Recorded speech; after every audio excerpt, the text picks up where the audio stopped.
Aquí inicia La Fosa Escéptica, un lugar para ejercitar la mente, con Alfonso Villalpando. Hola, en los comentarios que los creyentes religiosos me dejan en cada uno de los videos, es muy común encontrar un par de preguntas que se repiten y para no variar, se repiten. De veras, es tan común que estoy empezando a sospechar que esas preguntas se las siembran en el bautizo o les meten un chip con ellas cuando comulgan. Las preguntas son estas. Si no crees en Dios, entonces, ¿quién nos creó? ¿Cómo es que llegamos aquí? Y créanme, este par de preguntas son bastante frecuentes, como si con ellas quisieran hacerme dudar en cuanto a mis descreencias. ¡Ay, me dan tanta ternura! Y la verdad es que yo comparto esas preguntas, A todos nos gustaría saber de dónde venimos y cómo es que llegamos a ser lo que somos. Y como aún no conocemos las respuestas a esas preguntas tan importantes, lo primero que se les ocurre a los religiosos es decir que el responsable de todo es un Dios. Y curiosamente, es el Dios en el que ellos creen en particular. Afortunadamente, los científicos y expertos han podido aclarar suficientemente el cómo llegamos aquí. Y repito, está suficientemente aclarado como para que nos salgan con la tarugada de que todavía dudan. Lo que siempre nos intriga es esta pregunta: ¿por qué estamos aquí? Pero ese es un asunto más filosófico que otra cosa. En este capítulo pretendo explicarles a todos los religiosos que me dejan estas preguntas entre toneladas de insultos, recuerdos familiares y que, alejándose de las enseñanzas de su Dios, me desean todo tipo de males, eternidades en el infierno y promesas de castigos eternos. Cosa que me divierte, y que divierte a más de un ateo que se acerca a este canal. Bueno, vamos a entrarle al toro, Pero antes les recuerdo suscribirse al canal y activar las notificaciones. También los invito para que se integren en el grupo de La Fosa Escéptica en Facebook. Para que lo hagan, les dejo la liga en la descripción de este video. Dicho lo anterior, a lo que vinimos.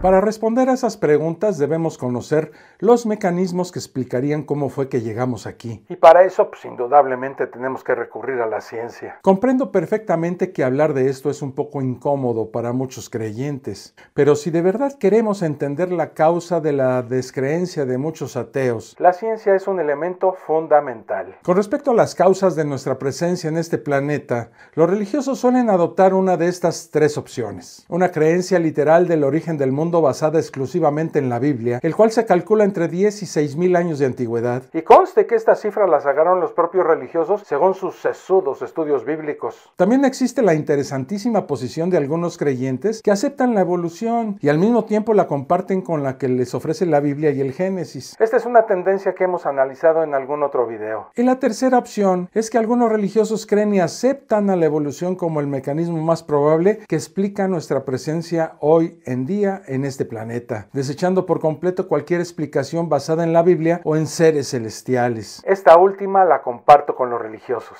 El creyente común suele malinterpretar y muchas veces argumentar contra la evolución de manera muy despectiva y fuerte, cuando muy pocas veces saben exactamente qué es la evolución y a qué nos referimos cuando la citamos.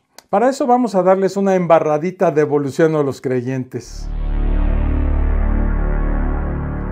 Debemos explicar con mucho cuidado el término evolución que usan los creyentes y ateos de forma bastante relajada al querer referirse al mecanismo que abarca desde el inicio del universo hasta nuestros días. La evolución es solo el último de los tres grandes mecanismos que son más aceptados por la comunidad científica y que explican la creación del mundo, por decirlo en términos coloquiales. Estos mecanismos son los siguientes: Big Bang.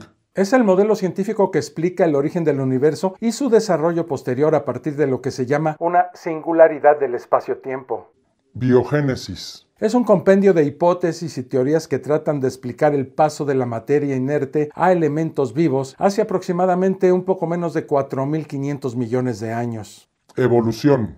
Llamada también evolución biológica, es la que estudia las diferentes transformaciones que han tenido los organismos vivos desde su aparición. Abarca desde la aparición de la vida hasta nuestros días. La otra alternativa que se suele utilizar para explicar nuestra presencia en este mundo es la no menos famosa hipótesis del creacionismo, últimamente reemplazada por una babosada a la que llaman diseño inteligente. Ambas tienen como base y causa primordial la intervención de una fuerza misteriosa y divina que conocemos comúnmente con el nombre de Dios. Y es en esta opción en la que el religioso promedio suele apoyarse de manera muy irracional. Pero si lo analizamos bien, esta hipótesis celestial, que no es una teoría, tiene muy pocas diferencias con otra hipótesis basada en seres etéreos de culturas muy antiguas, como lo son el Popol Vuh, ¿no? Que es una recopilación de leyendas de la civilización maya, donde trataban de explicarse el origen del universo y del hombre, en este caso a partir del maíz. O el Caos, basada en la mitología griega, las cuales son solo historias mitológicas y que no son ni comprobables ni creíbles. La teoría del Big Bang es un modelo científico que trata de explicar el origen del universo. Se basa en el concepto de la expansión del universo a partir de una singularidad primordial. En 1965, dos investigadores de los laboratorios Bell Telephone estaban trabajando muy tranquilos y quitados de la pena, pues tratando de colocar una radioantena que se usaba para coordinar satélites. Pero pues ya estaban aburridos y desesperados, pues no dejaban de oír una especie de sonido o ruido en el fondo de sus comunicaciones, que era prácticamente imperceptible, pero que pues afectaba mucho el funcionamiento de la antena y alteraba las lecturas térmicas en más o menos unos 3 grados Kelvin. Contra su voluntad, pues ya que ya se querían ir a sus casas, revisaron todos los instrumentos y mecanismos. Hasta se subieron a darle un trapazo a la antena, ya que pues, algunos pájaros la habían agarrado descusada y otros ya hasta habían hecho nidos en ella. Pero nada, el maldito ruido de fondo se seguía escuchando. Una persona común pues ya hubiera pateado la antena y se hubiera ido a tomarse unas cervezas, ¿no? Pero ellos no, Por el contrario, querían saber el origen de la anomalía. Al ponerse en contacto con otros colegas, investigaron con detalle y descubrieron que esa variación de fondo de microondas de 2.78 grados sería la evidencia que los llevó a confirmar la teoría del Big Bang. Ese maldito ruido que escuchaban no era, como muchos pensaban, reggaetón. Era nada más ni nada menos que el remanente de la radiación que se produjo en el momento de ocurrir el Big Bang y que todavía al día de hoy llega hasta nosotros. Muchos años antes, varios científicos propusieron la existencia de esa radiación de fondo, pero nunca había sido detectada. Hasta ese maravilloso día. Posteriormente, en 1978, ambos astrofísicos recibieron el Premio Nobel de Física por su descubrimiento. Sin embargo, pues no todos los científicos estaban convencidos. Algunos alegaban que ese ruido de fondo de microondas era demasiado homogéneo y compacto. Si el universo es heterogéneo y variado, así deberían de ser ese fondo de microondas. Pero en 1992 el satélite COBE detectó una serie de variaciones en el fondo de microondas que fueron estudiadas e interpretadas por el astrofísico estadounidense George F. Smoot y cuyos resultados fueron espectaculares. Él concluyó que había pequeñas pero significativas variaciones en el fondo de microondas. Esta era la prueba que les faltaba. Ya pocos científicos dudan de que el origen del universo sea el Big Bang. El propio Smoot dijo que su descubrimiento era la primera fotografía del Big Bang.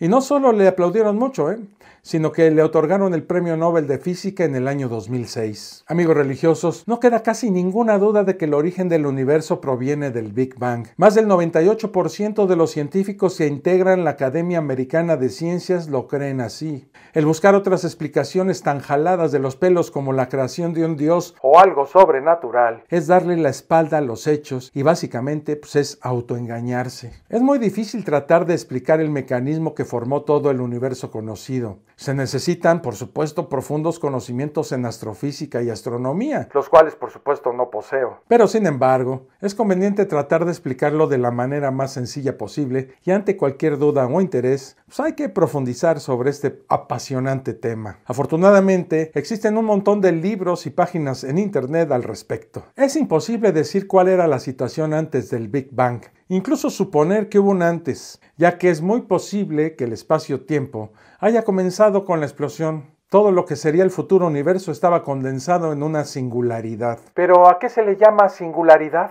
Pues de modo sencillo e informal y desde el punto de vista físico, puede definirse como una zona del espacio-tiempo donde no se puede definir alguna magnitud física relacionada con los campos gravitatorios, tales como la curvatura y otras. Desde hace siglos los astrónomos primitivos sabían que las estrellas en el cielo se expandían constantemente. Por lo tanto, hubo un momento en que todos los elementos del universo debían debieron estar muy juntos y bajo una masa de densidad muy alta. Ese punto donde convergía toda la futura estructura del universo es la llamada singularidad inicial. Pero todavía no es muy bien entendido el por qué explotó, pero se cree que fue por causas de leyes y presiones físicas que todavía están bajo investigación. Híjole, ya veo a los creyentes pensando algo como esto, miren. Pues la causa de esa explosión es Dios, Jaque mate, ateitos. No tan rápido, amigos creyentes, porque yo podría preguntarles esto. ¿Qué les hace pensar que no saber cuál fue la causa en este momento no se vaya a descubrir después? El afirmar lo anterior significa aceptar que el Big Bang es válido y que la historia del Génesis es solo una fábula,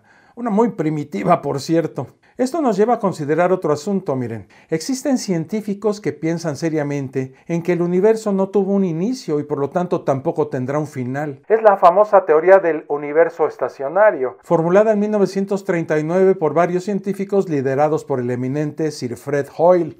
Luego del descubrimiento de la radiación de fondo, esta teoría perdió adeptos y hoy solo es considerada como una hipótesis alternativa. Entiendo que para los creyentes y para el común de la gente es muy difícil entender esto. Yo me considero dentro de este grupo, Pero existe una manera bastante sencilla de que usted pueda comprobar que el universo tiene millones de años y no unos pocos miles como alegremente afirma la Biblia. Es tan fácil como esto, miren. Simplemente una noche que no esté muy nublada, salgan y miren una estrella, la que sea. Como ustedes deberían de saber, la velocidad de la luz es más o menos de 300,000 kilómetros por segundo. La luz de la estrella que está usted viendo viaja esos 300,000 kilómetros en un segundo. Así sabemos que la luz del Sol tarda 8 minutos en llegar a la Tierra. Para explicarlo mejor, el Sol que vemos es el Sol de hace 8 minutos. La estrella más cercana es Alpha Centauri y su luz tarda un poco más de 4 años en llegarnos. Es decir, que si esa estrella explotara, nosotros nos enteraríamos 4 años después. A simple vista, mirando hacia el cielo, podemos ver 3 objetos externos a la Vía Láctea, que es nuestra, digamos, casa estelar. La galaxia de Andrómeda, que está en el norte,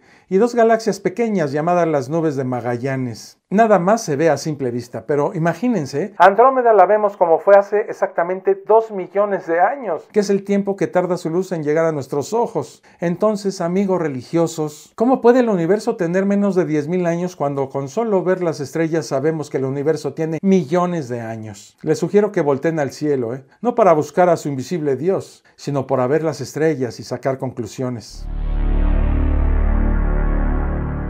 El golpe más fuerte que ha recibido la Biblia, en especial los primeros capítulos del Génesis, es sin duda alguna la publicación de 2 libros, El origen de las especies y El origen del hombre, los 2 escritos por el naturalista inglés Charles Darwin, y que revolucionaron por completo la comprensión de la gran pregunta que todos nos hemos hecho en alguna ocasión, desde que el ser humano es ser humano. ¿Por qué somos lo que somos? Tratando de contestar esta pregunta, hemos abierto las puertas de lo que hoy se conoce popularmente como la evolución biológica. La evolución biológica es, en pocas palabras, todo el conjunto de transformaciones o cambios que ocurren a través del tiempo y que han originado la diversidad de formas de vida que existen sobre la Tierra a partir de un antepasado común, siendo el motor primordial de estas transformaciones la selección natural y la mutación genética. Vale la pena en este momento recordarles a todos los atarantados religiosos que la evolución biológica es un hecho, está verificada y totalmente comprobada. Una vez que se originaron los primeros seres vivientes, cada célula en diferentes ambientes tuvieron que modificar su estructura molecular para adaptarse al medio en el cual vivían. Esta es la base de la selección natural, o sea, la adaptación al medio. La premisa es muy sencilla. O te adaptas o mueres. Así de fácil, así de complicado. Hablemos un poco de la evolución del ser humano. Existen aún en nuestro cuerpo huellas de un pasado relativamente reciente que constituyen evidencias de que hemos venido evolucionando. Por ejemplo, el vello corporal, el apéndice, las muelas del juicio, las uñas, el tercer párpado y un montón más, que nos indican que alguna vez fueron útiles para nosotros, pero que ahora, debido al cambio de nuestro entorno, nos hemos ido adaptando y eliminando lo que no es funcional. Los científicos han estimado que los seres humanos se separaron de nuestro ancestro común, que compartimos con los primates, hace más o menos entre 5 y 7 millones de años. A partir de esta separación, la línea evolutiva comenzó a ramificarse originando nuevas especies, todas extintas actualmente, a excepción de la que originó el Homo sapiens, o sea, nosotros. Las evidencias arqueológicas y antropológicas abundan. Lamentablemente, aún existe un gran número de creyentes religiosos que no aceptan este hecho. Aunque, para decirlo honestamente, esto no importa, ya que la ciencia sí está de acuerdo con esta teoría y que es la que mejor explica nuestra presencia y características actuales. ¿Cuáles son las razones para que los religiosos rechacen esta teoría? Bueno, algunas son realmente absurdas, tan absurdas como estas. Yo no creo en la evolución. Esto, amigos creyentes, es completamente irrelevante. Es como si yo dijera, no creo en la gravedad o no creo que la Tierra sea esférica, ¿eh? Puede ser mi opinión, pero eso no cambia la realidad. Yo no vengo del mono. La teoría de la evolución nunca ha dicho que venimos del mono, simplemente que entre los monos actuales y nosotros existió un antepasado común. No veo que estemos evolucionando. El proceso evolutivo es muy lento, por lo que es muy difícil observarlo en una sola vida. Las pruebas de que estamos en pleno proceso evolutivo son la enorme cantidad de órganos y partes de nuestro cuerpo que ya no son útiles, pero que en algún momento lo fueron para nuestros ancestros. No todos los científicos están de acuerdo con la evolución. La gran mayoría de los científicos apoya y acredita la teoría de la evolución. Incluso algunos científicos creyentes. Los que no la aceptan tienen teorías alternativas a la científica, pero nunca aceptarían solamente lo que el Génesis nos ofrece en sus primeros capítulos como la única explicación a nuestra presencia en el planeta. La evidencia fósil es escasa y manipulada. Esta es una falacia que se ha venido escuchando hace tiempo entre los más tercos círculos creacionistas. Existe suficiente evidencia fósil y la gran mayoría de estos fósiles han sido analizados y estudiados minuciosamente para ser asociados con el proceso evolutivo. No se ha encontrado el eslabón perdido. Eso del eslabón perdido es otra falacia que se repite continuamente. Aclaremos, el eslabón perdido como tal no existe. Lo que los científicos definen como eslabón perdido son todos aquellos fósiles de homínidos que conectan dos ramas diferentes de la evolución biológica, y estas conexiones son abundantes y precisas. Yo no quiero evolucionar. Esta es una afirmación algo ingenua, pero que he escuchado, Es como decir no quiero morir, o sea, no es algo que se pueda controlar. Si usted es de los que no quiere evolucionar, no se preocupe, jamás lo notará. A menos, claro, que deje de oír Arjona y comience a escuchar a Pink Floyd, Eso sí es evolución.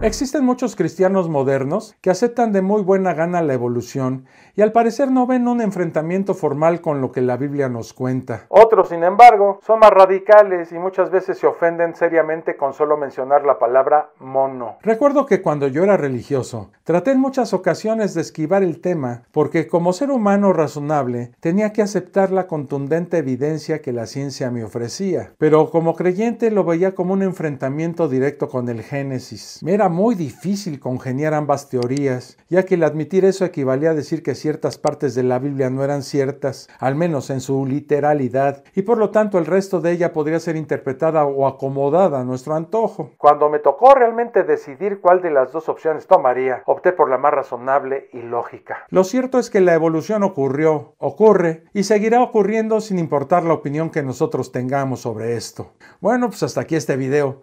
Espero que les haya sido de utilidad. Nos vemos en el próximo. Un abrazo. Esto fue La Fosa Escéptica, un lugar para ejercitar la mente, con Alfonso Villalpando.